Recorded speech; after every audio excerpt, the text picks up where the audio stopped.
Ia, whaatalo whatu I le mamalu o le au whaasalalau I le neitai au. Ia, ai mai se fo I le whaafunga mai mo mai le mamalu o le tunu. O na o lea o lo o whaamauina ia tātou TV, ia le tātou whaatalo noanga I le nei aso. Ia, o te manatu o whaisina ungi ele I whai ese tātou FEILOA'IGA whapene, tele fo e nisi o tōtuangia ma tō esea ma le tunu. Ia aua o manatu o le aso ananafi sa whaatino ai ia le whonatanga le kapeneta. Ia, pei fo isa masani ai isi fo e tātou FEILOA'IGA. Pei o isi ia o awanoa whaasirisi lai fo ima whaatala noa nisi o whai unga le kapeneta sa iloina. No manatu e lua vaenga o le whaatalonoanga I nei aso o nai mata upu al kapeneta ia ma se whaamatalanga o le whainga malanga sa o aua ia tuia I le masina o mawai. O silafia el tatou vaenga whaasalalau ia o le masina le o Oketopa o le masina hoile o le kanesa whailongai le Oketopa.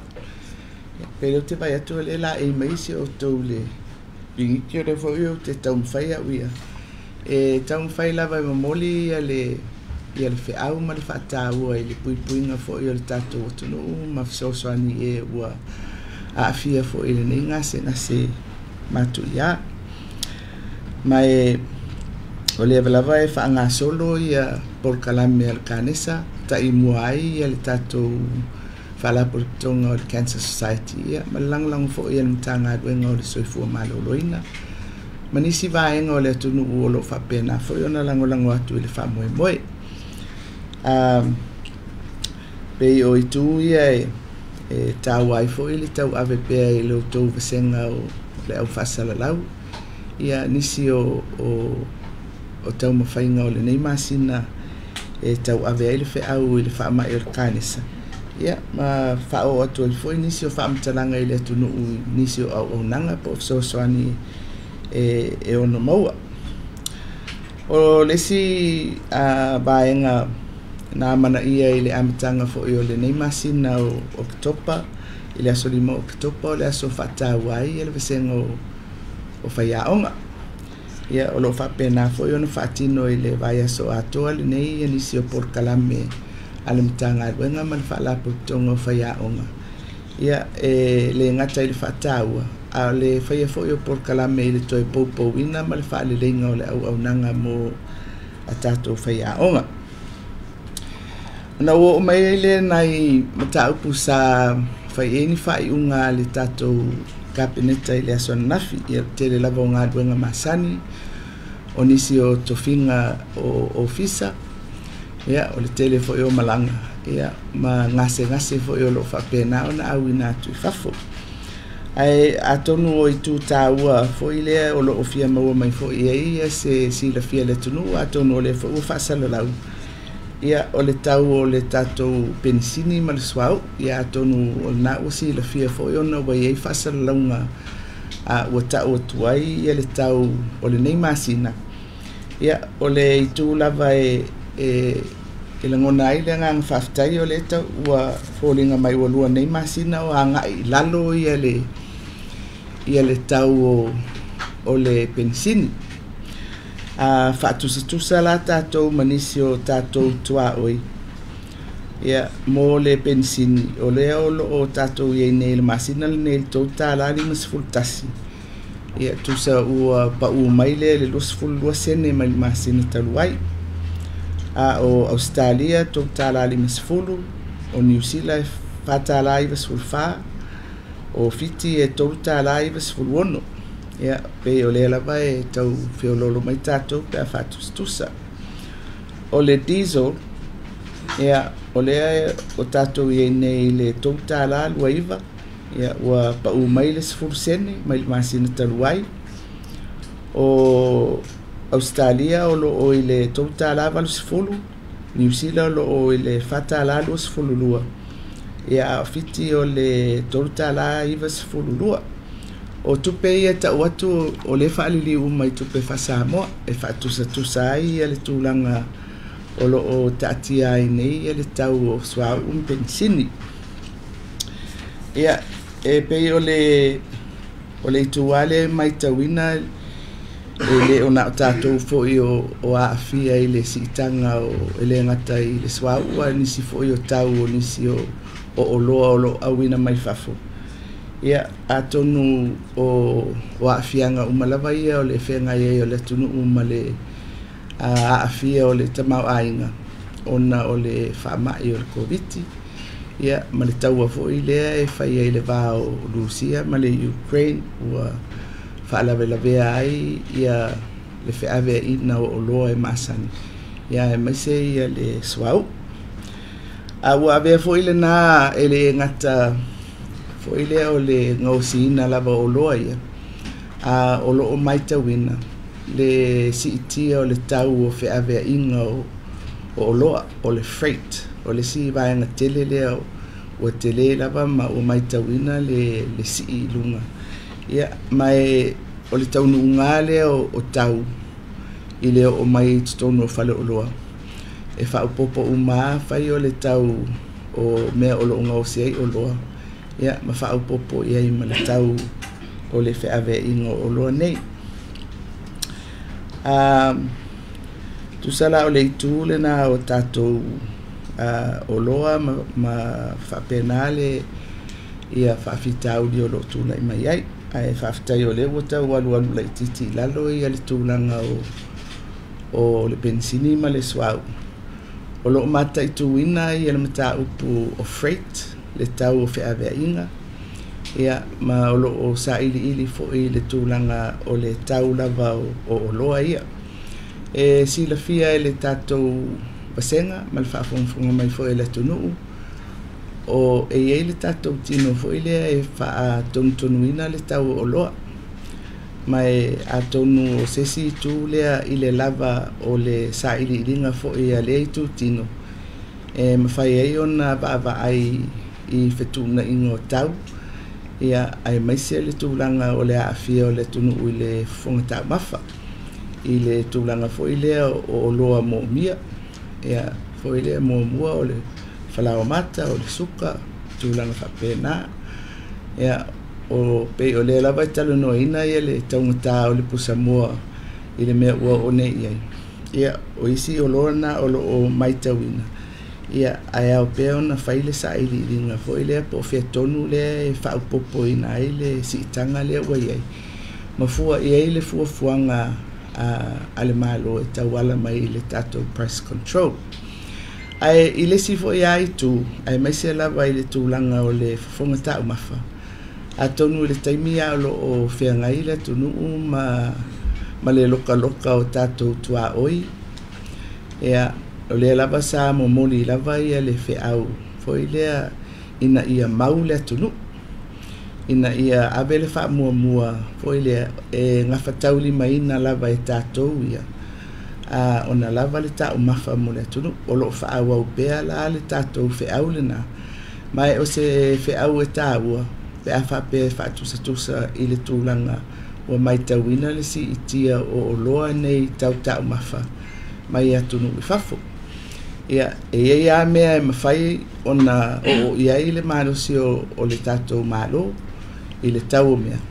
Ai fo i mea e te tau lava ona tātou ave le wha mua i le mea e mawhai ona tātou tau mawhai tātou iai.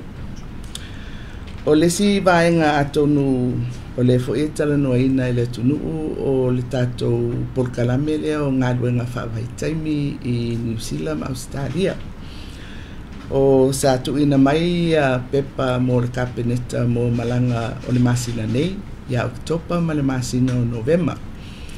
Atonu o le sa o TUSITALA sa whaatonu ina le whaia o se toe ilo ina o le polkalame le nei. Ia toe fua i ai ani whainga whaavaia le tātou malo. Ua mai a mai la le li poti mua sa taula mua matapena mai le tātou matanga ruenga foile o leipa. Ai ile sila al kapeneta te le lava isi ngā luenga te tau ona toe whai. Mai o lo whape foi ona whautua ina mai le mta ngā luenga. Mō le sila fia, o le kalame le nei, e tele ona foi ona whata, foi le level solo o whatala noi nai, whai o le tūlanga whaavao malo, o le tūlanga pe whaafewhea ona whaatino, o ai le tino e whaatino ina le kalame nei le tonu, il taimil nei o le whaatino le tātou mta ngā luenga o le enseo. Ia, a po le afo ia le tūlanga o e ona ngā luenga i New Zealand. Ia, ma le whaafeanga ai mai tātou, ma le i tūtino lea e whaangai o ia le kalame nei Samoa. Iei lava ia le wainga e mai se ile nei vaitau. Iei a whale tonu e le ngata i nei a tātou. Ai whapea fo i atunu uolo o avatu iai a tātou tangata whainga luenga. Pei o Australia ia le atunu ulea pei wali ali mai ai anisi o whalawelape o i le tūlanga e se sa le masani ai. Ia taua ona va ai le lei. O lea ia mafuanga o tūla i mai ai ma tūlanga e se le whatupula ia. O mea uali ali mai. Ese foi Australia ma New Zealand, ona pe sila fia o Australia ese ona stete. Ese mai ei la mai a New Zealand, tasia le whainga malo ma le pūlenga. Ma ona tu la fono ai tangata whainga luenga whaavai taimi. A Australia, whaila o le malienga lautele whai ele federal government po le malo au. Ai ei fo ia tu la fono lava ia stete taitasi. Ia whai ala sina whaingatā ona tuli loa fo ilea. Ia le whaatinonga o tu la fono o loo aia ia ma pui umai e tātou tangata whainga luenga. O le pe mwhaila na whaapupu atu se whaamatalanga. I le toe ilo ilonga le whai. Fo ile tele a vala e te tau ona manino ma toe whaataatia le lei. Ai mai se i le anga i luma o le tātou kalame nei, o le kalame te lelo na tāua. Ai mai se i le taimi o tātou mai ai i le COVID, whaititia le tamau ainga o no wale ai ni ngā luenga. Ia a ua mawala ai ia seleni mo i lātou, tawala mai i lātou ua maua ngā luenga, mo lātou ainga. O le fo iwanga i atu i le vai tau, e mo o mia ai e tangata whainga luenga. Ai mai se ia le vasenga lea o le piki o fuala au aina. I le tau lava ia a tunu unei o Australia ma New Zealand. A o tātou iei le taimi o le lockdown, sa fuafua au malanga i awa noa o valele. Ai ina ua tatala ia le tātou tuaoi. Ua le to iei loa ia le tūlanga le o le fuafua o tātou valele. A ua tatala. Lafo atu lava i company valele whaatūlanga mai e lātou ia valele ma awa noa. O lona winga. E tausa ili a wanoa fo i lale por kalame lea o tangata whainga ruenga. I lunga o a wanoa o valele. Mai o le tūlanga lale i pepa i e lua na au mai ana nafi i le kapeneta. Ua le to e alu loa i a wanoa valele. Whape tasi pe lua vaa i le masina. A le ua fua i lunga o whainumera. Ai sa ili ala a wanoa mō tangata whainga luenga i a wanoa valele o lo anga i mai. Ma ua mai tawina ua whaupopo mai lava i a valele. Mai ona o lea o whaanga solo pea le au iringa. O le whainga whaavae la lea ua whaiei le whaiunga le kapeneta mō le au whainga luenga e malanga i le masina o Oketopa ma Novemba. O lo ofua lava i lunga o le whautuanga o lo o tuu mai e le matanga luenga. I awa noa ua mawhai o na whaanga solo. O i lea ma maua uma pepa e te tau o na maua e malanga tuai.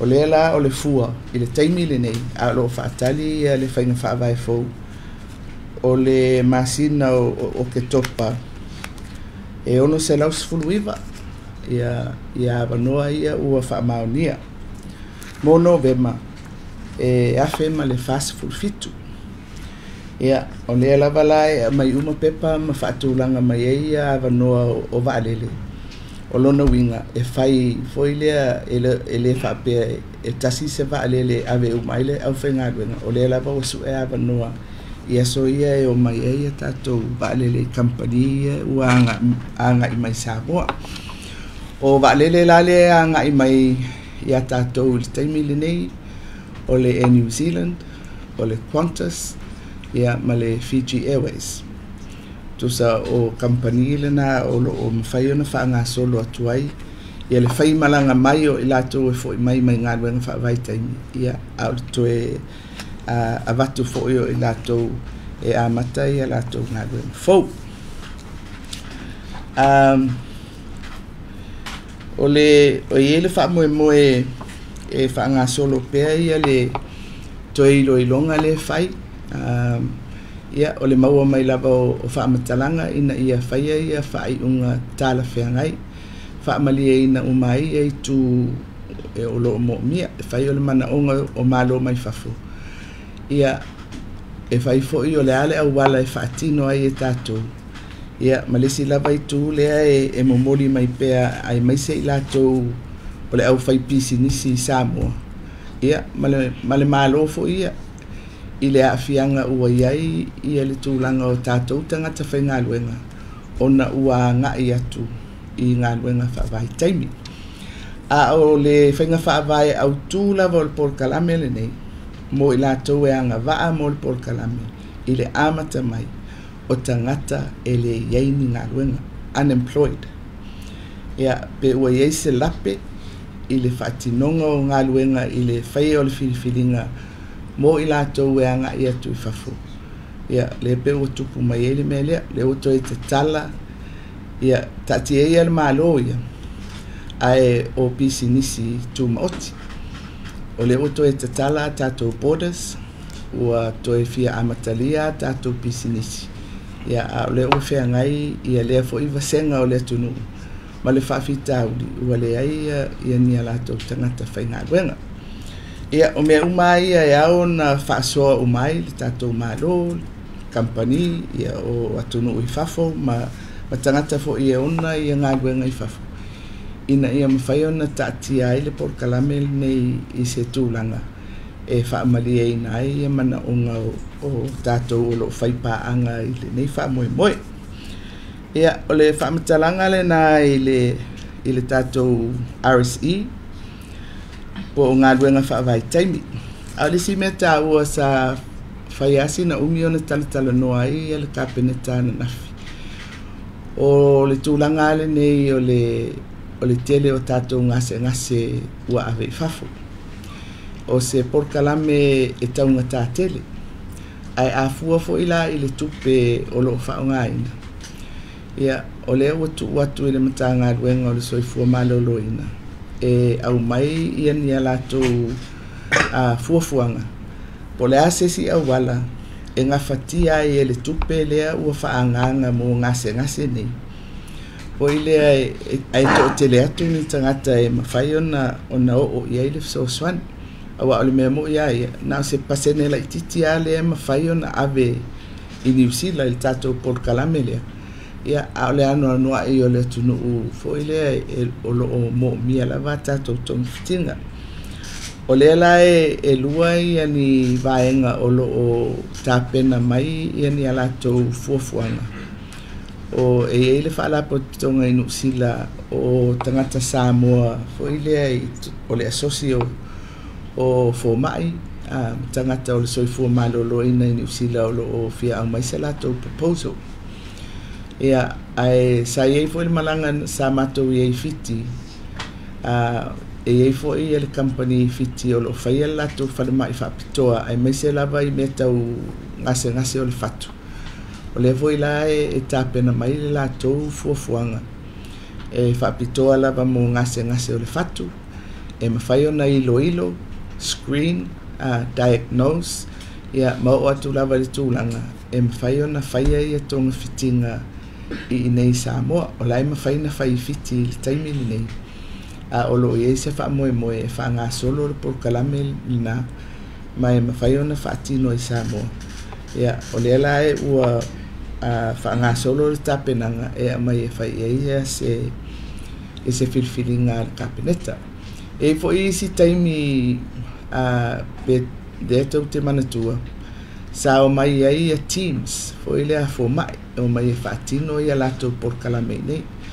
mai o te manatu o le si fo i whainga le nā tau a tele o le to tele tangata o le tunu o mwhai ona mawai le whaamanuianga i le au mai o fo mai whapena na alpau lava la le mea tau ona whaamautinoa ia lava le si itia o le lei o le whale mai ia ma equipments ma uma mea te tau ona tāpena iai pe au mai fo mai whapitoa ia whaatino ala tō por kalame ele whaala papitonga o le sa taamilo i Samoa o le lua vai aso taluai te le European si la fia le tau vaenga o whasalau o le whaala papitonga e ngafa ma le vainga o mata o le o te maua le tala o le lipotia le whaala papitonga sa whaanga soro ine upolu masawai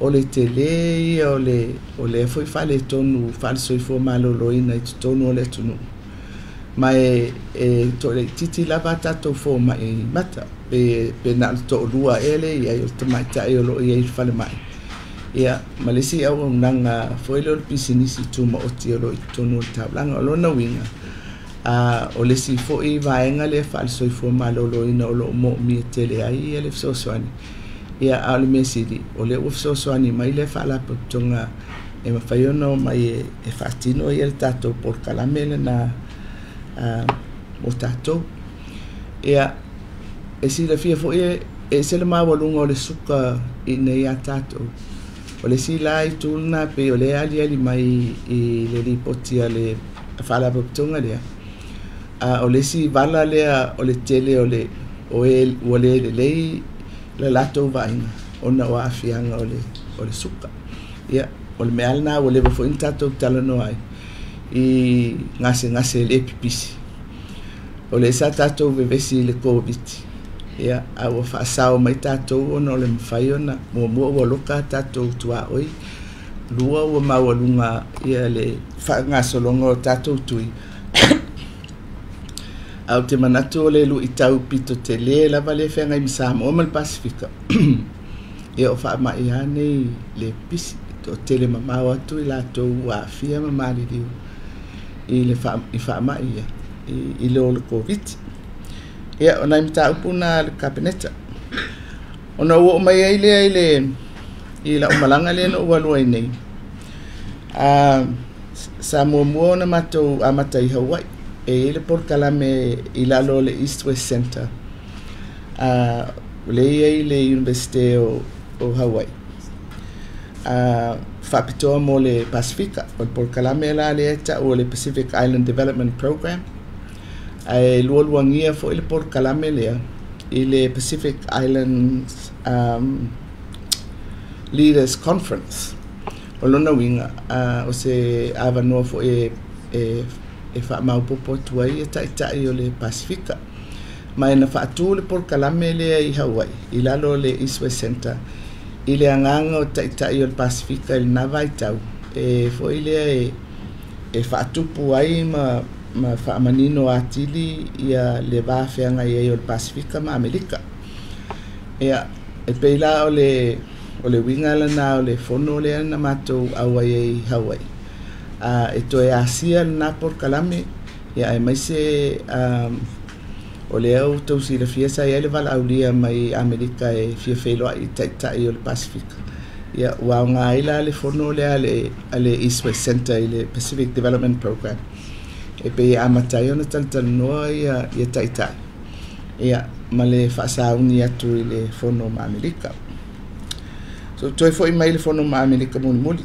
o le fonutanga lona lua sa fai i kanata i le meta o Calgary. Mai o le fono lea le whaalapaputonga le Commonwealth of Learning. O se whaalapaputonga e whaapitoa mua wa unga foi lea distance learning. Mai le tātou te loa uma i le taimi foi o le COVID o tāpunipuni e tātou wa unga. Mo mia tele i le whaatinonga o tātou porkalame. I lunga o awala ese e whasalalau ai. Mamamoli ia onga ia tātou i lofo ia e tele ai ia lu i tau ma i le nāwhainga ia mai au ngā ai le whatalatala noa fo i ma maua mai e fsoani i tua ngā whaalapatonga whapene mō le tātou fo i pasenga o onga ona o atuaile i le fono autu lava o le malanga le nei sao ai o le fono whaalitausaga malo au whaatasi.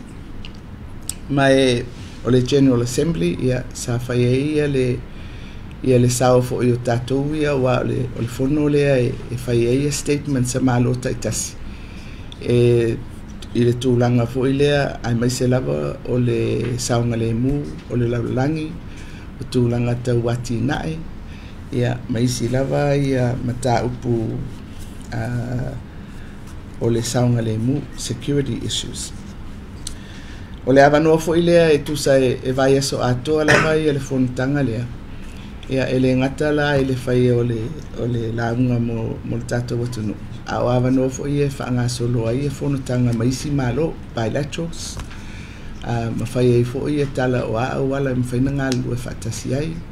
E le ngata i malo a o whaalaputonga. Ia ona whai umai e loa lea o le matou fonutanga i le FEILOA'IGA lea a Amerika ma taitai o Amerika ma taitai o Pasifika.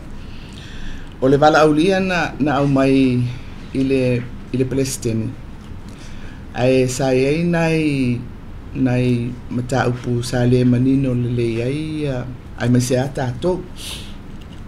O te fiatala no atu la i le tūlanga lea. O le wala aulia. E au mai I malo taitasi a o le anganga ia o atu ia sui o le Pasifika. O le maula a tātou ia o lo momoli pea e mai se ia le tau mai fo'i o le whainga malo nei. E lava ia ala o mea mō whonotanga e mo o mia ai le whamau popo atu o le tūlangi. O le mea te tau ona whai. A fiatala noa mai a tātou pāanga I le tūlangi. E te tau ona amana I le whaalapotonga le tūlangi o le forum. Ai o le mea le ua amata o nā ali mai. Ua ese le awala le ua o mai ai a tātou pāanga I le na o Amerika. Na whapea nā fo isaina le sa malanga mai I le minsta o le vai whafo. E mana na o e whaiwhailoa'inga ma le tūlangi. Ai le fia ui I le forum. Ia o le vainga lava la al tātou whainga malo. E le o se mea tala whianga I lea mea. E le se mea whaina I le tātou tala noa foi lea tūsao. I le vao o tātou ma lea paanga. O le whainga masani I le na. Ai amo o mia loa se FEILOA'IGA tu whatasi. E te tau I tātou paanga. Ona muri ta I ala o mea. E tau wala mai le forum. Ona o le mea moni. Pe I lela apule mai I a paanga. I le whaamau pōponga ma le whaatūlanga ina o le tūlanga. E whai le mea e loto I lātou. A o le mea moni e tau ona naui mai ala o mea. Ma manino mua I le Pasifika po ala tau fuafuanga I e whaatatia mai. I a lava le taimi. E awala mai ai le ofisa o le forum. E le ngata I le na. I a lava le taimi e sila ia tunu taitasi po a mea I au mai. Maua se tonu a le Pasifika aia. Ai le I whaia se FEILOA'IGA. Ma I lātou ia e fia FEILOA'IGA mai. O le sa tau iei lasi na toa ma Amerika. Ma e mauteo ese mai nei. E le mautonu a pe pe a wai tātou i le whanutanga lea, ona i le tātou vai, ele o aloa ia e Amerika, ia le whaalapu tonga whaitūlangi o le tātou forum. Ia waloa lua ua o ngai fo i le mātou whono lea na whai Hawaii, pe o tau manino mai ei Amerika i le tātou mau lea na watu.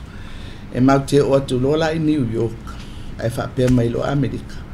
O lea la ua bala au lia umai ia sui o le forum. Ia, whai ei lo le tonu la awa ia tuai fo i la tātou ia. O le porkalame la le fono lea o le fia tau mai e le Palestine Amerika le lātou fo i fuafuanga. Le tau e lātou o le Indo-Pacific Strategy. Mo le Pasifika ia mafola mai ai o a mea e au bai. Ia a tātou talanoa i tūlanga tau tupe. Ia po le $8 miliona. Ia e ei fo ia isi porkalame o le e whaawau i le taimi le nei. Ia pe to titi a $8 miliona le fa nga solo i le taimi le nei ai mai se lava i mea tau le swinga o le tau. Ia a le tanoanga la lea ua whaalau tele atu i awala fo i lea o le tamau ainga so soani mai e le tamau ainga. Ai mai se ia le itu lea o le fo i lea o le te atu o tātou ma le COVID, post-COVID recovery. Ia ai o a umana mea i le tamau ainga ma tūlanga uma. E la walunga la vai le Pasifika ia le swinga o le tau ona o a fianga o tātou. I le mea lava ia tau tupe mō ngaio inga umanei e te lefo i le si tāpenanga o lo tau mawhai e i le mea lea tau o le Multidimensional Vulnerability Index o le toa ngā fua e fua i ei tupe maua i lunga o vaivainga vulnerabilities o lo i ei atunu peila o tātou e le te tau ona tutusa le fua o to ai ngā tunu tau atiae. Le e tātou maisi atunu la iti. Ia, maisi atunu te tele. O lo tau wā uma mō tupe, mō mene o le swinga o le tau. Ia, ma le toi whaale leia o le tamau ainga. E peila o isi mena o le whinau mālosi e tātou. A fia soani mai ia tunu ia pei o Amerika. Ma isi fo ia tātou pāanga e ta tau ona lātou wa ai i le whainga lea o le Vulnerability Index e tuu mai na ai ma ese mai ei le fua e whaawa noa mai ei tupe mo atunu tau atia e ai mesi atunu laiti lo le whainga lea o lo o whai ei nei i le fua o tupe so swani. O le sia mea na tāua le whanatanga le whai o le fola mai e Amerika i o lātou fuafuanga. Ai tāua tu fo i le Pasifika i o le ua whatūlanga i le mea tāu o le 2050 Strategy for the Blue Pacific. O le kako strategy le na e anga i atu le lua whelimasifuru e ta i ala i le ati na e ina o le Pasifika i so se tu. Mai o le fo ilae e ta uatu le fe au ia Amerika ia maisi fo e tātou pāanga e whai o lātou fuafuanga ai a fia ngā lulue ma tātou e tau wala mai la i lalo o le whaavaa o le strategy le ua uman whaatūlanga e le Pasifika la veia.